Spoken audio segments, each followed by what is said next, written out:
Judulnya waspada.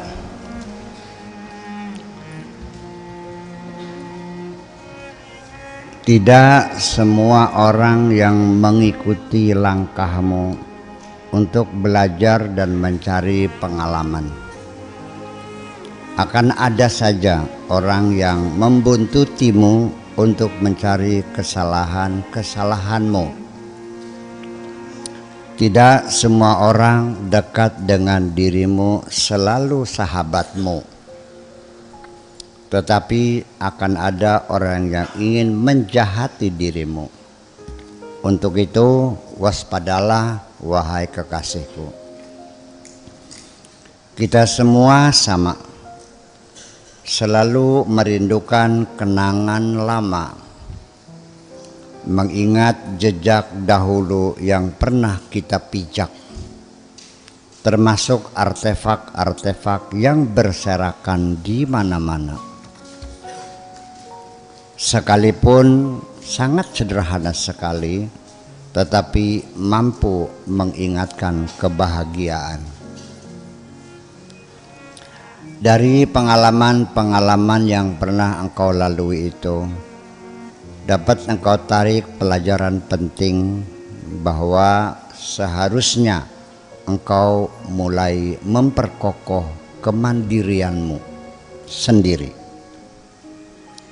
Sehingga nanti engkau tidak lagi merasa kesepian ketika tidak ada orang di dekatmu.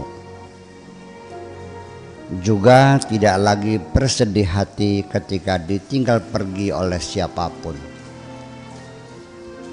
Selanjutnya lebih banyak berpikir ke dalam, merenung yang tajam.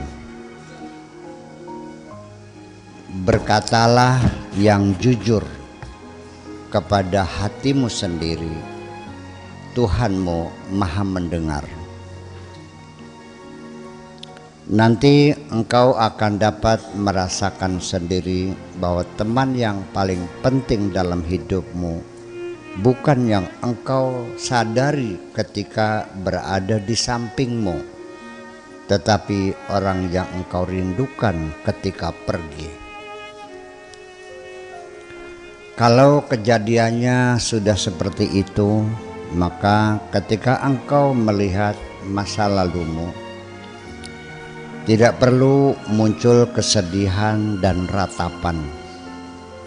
Akan tetapi yang penting masa lalumu boleh engkau tengok untuk mengambil pelajaran dan memanfaatkan pengalaman. Tidak lebih, wahai kekasihku, hanya itu saja. Lebih lanjut, tidak perlu engkau salahkan siapapun dalam hidup ini. Sebaiknya engkau salahkan saja dirimu sendiri. Mengapa engkau berikan kepercayaan berlebihan kepada orang yang engkau anggap setia? Sampai saat ini engkau belum menganggap aku sebagai teman setia. Sampai saat ini engkau belum menganggap aku sebagai teman setia.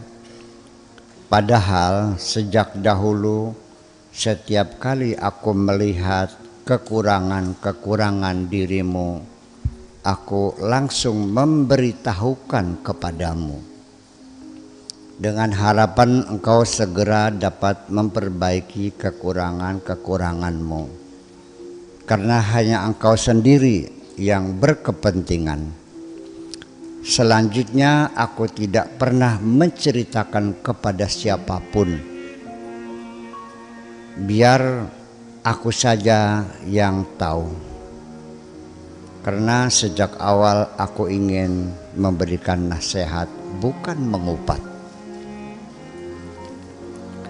Mungkin untuk sekarang lebih baik hatimu kosong dan hampa daripada menjadi tempat persembunyian orang-orang yang munafik dan tidak tahu diri. Apapun yang indah dalam hidup ini selalu tidak pernah abadi. Akan tetapi di kemudian hari akan meninggalkan bunga-bunga indah di hati yang tidak pernah layu. Teman yang setia itu, wahai kekasihku, adalah yang selalu menyebarkan kebaikan-kebaikanmu. Tetapi ketika melihat keburukan, disembunyikan untuk dirinya sendiri. Ketika engkau sedang bahagia, dia akan ikut bahagia. Ketika engkau dalam keadaan susah, dia tidak akan meninggalkan dirimu. Tetapi engkau sampai sekarang masih belum mengerti.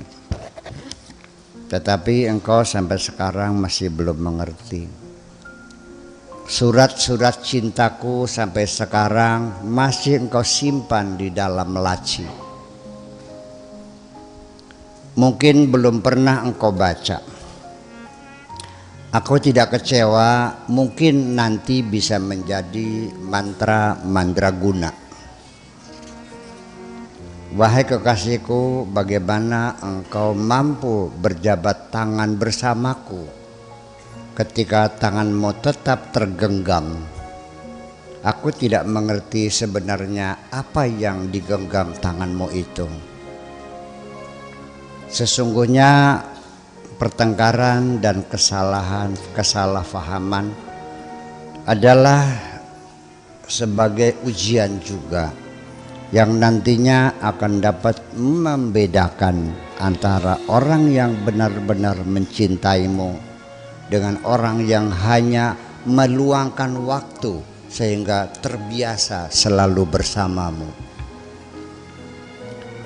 Sampai saat ini aku masih tetap berkeyakinan bahwa nanti pada akhirnya waktu itu sendiri yang dapat membuktikan siapa yang akan hengkang dari ingatan kita dan siapa yang akan tetap dan bersemi di dalam hati.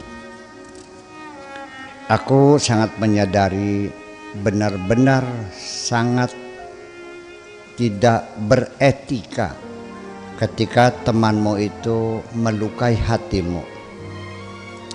Sekalipun dia berdalih ingin berterus terang bersamamu. Ada beda, wahai kekasihku, antara terus terang dengan songong, antara menegur dengan menyalahkan. Kemudian ingatlah selalu, wahai kekasihku, bahwa tidak berarti seseorang ketika berdiam diri itu artinya dia tidak dapat membantah. Mungkin sebabnya karena dia tidak ingin menyakiti hatimu. Aku kira engkau tidak layak lagi menyesali sesuatu yang telah pergi. Ketika sesuatu itu tidak engkau hargai pada saat ada di dalam genggamanmu. Kesadaranmu yang muncul terlambat setelah hilang adalah sebagai bukti engkau tidak berterima kasih kepada Tuhanmu. Aku tidak pernah bersedia hati ketika cintaku tidak engkau hargai. Karena aku tidak pernah menuntut penghargaan dari siapapun. Yang penting bagiku bagaimana aku menghargai diriku sendiri. Walau begitu aku tetap menghargai dirimu, bukan mengemis cinta kepadamu. Aku sudah cukup merasa bahagia bukan ketika engkau menyatakan bahwa cintaku engkau terima, tetapi cukup engkau catat di dalam lembaran hatimu bahwa aku mencintaimu. Selanjutnya tidak perlu lagi aku berlama-lama berdiri di depan pintu hatimu, mengetuk berkali-kali. Ucapan salamku tidak ada yang menyahuti, sehingga aku tidak ada kata lain, sehingga tidak ada kata lain kecuali aku ucapkan terima kasih.